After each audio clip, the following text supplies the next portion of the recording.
Arion stood among the mountains of Cappadocia, his army behind him, while before him loomed the shadowy threat of the Parthian forces under the overcast sky.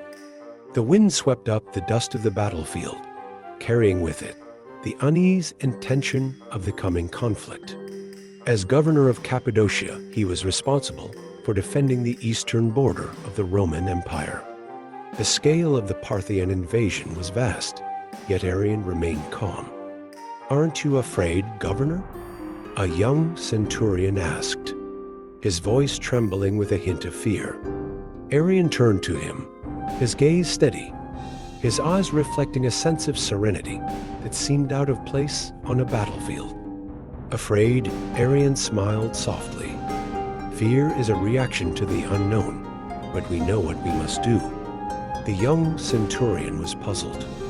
He stared at the approaching Parthian army, his fear deepening with every moment. He couldn't comprehend Arion's composure. This man, a former student of Epictetus, seemed able to maintain an inner peace, no matter the situation. Arion slowly walked over to a rock, pulling out a letter he carried with him, one containing the teachings of Epictetus. "Do you know how Epictetus taught us to face fate?" He said, "At all times, we must distinguish between what we can control and what we cannot. But the Parthian army is upon us. Their arrows are merciless, and war is so cruel. What can we control?" The centurion still didn't understand. Folding the letter carefully and placing it back inside his tunic, Arion's voice remained calm. "We cannot control the outcome of the battle, nor can we control the enemy's numbers or strategy. But we can control how we respond to all of this. We can choose fear, or we can choose reason." He gestured toward the battlefield. The Parthian archers are indeed fearsome, and their cavalry even more so. But none of that should disturb our minds.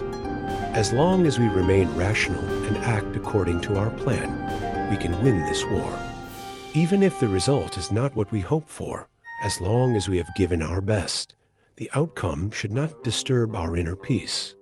By this time, the Parthian army had appeared on the horizon, their arrows poised like a storm cloud ready to rain down. The young centurion, trembling, prepared for the final defense. "Governor, what should we do?" he asked, his voice urgent. Arion calmly drew his sword and smiled faintly. "Follow our training. Prepare to counterattack. And remember, we only control what we can. The rest is left to fate." The battle began. The Parthian arrows flew with expected ferocity, but Arion was well prepared. He commanded his troops to form a dense phalanx, shields raised, successfully withstanding the first wave of arrows. Under his composed leadership, the Roman soldiers executed their training flawlessly. As time passed, the Parthian onslaught weakened, while Arion's forces, through steadfast defense and well-planned tactics, mounted a successful counterattack. At no point did Arion let fear lead him to haste. The entire battle played out like a carefully orchestrated chess match. In the end, the Parthians retreated, and the Roman army secured victory. After the battle, the centurion, his face weary but thoughtful, still had questions. "Governor, we won, but what if we had lost? What about the soldiers who gave their lives for Rome? Shouldn't their fate have been different?" Arion walked over, placing a hand on his shoulder. "We cannot choose our fate, but we can choose how we face it. Those soldiers fulfilled their duty in the most rational way possible. That is what was expected of them as soldiers. Their death is not a failure, but a completion of their role. For Stoics, true failure is letting fear and emotion control us, leading us away from reason."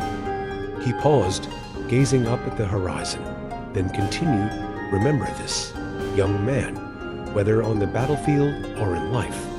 Reason is our only guide. Fate will take care of everything else. We only need to control what we can, and that is our inner freedom." The centurion, deep in thought, nodded. This battle had taught him far more than just war tactics. It had shown him the power of maintaining rationality amidst fear and uncertainty. Arion stood at the edge of the battlefield, watching the sun begin to set, his inner peace undisturbed. He knew that no matter what future battles might bring, reason and virtue would always be his undefeated weapons against fate.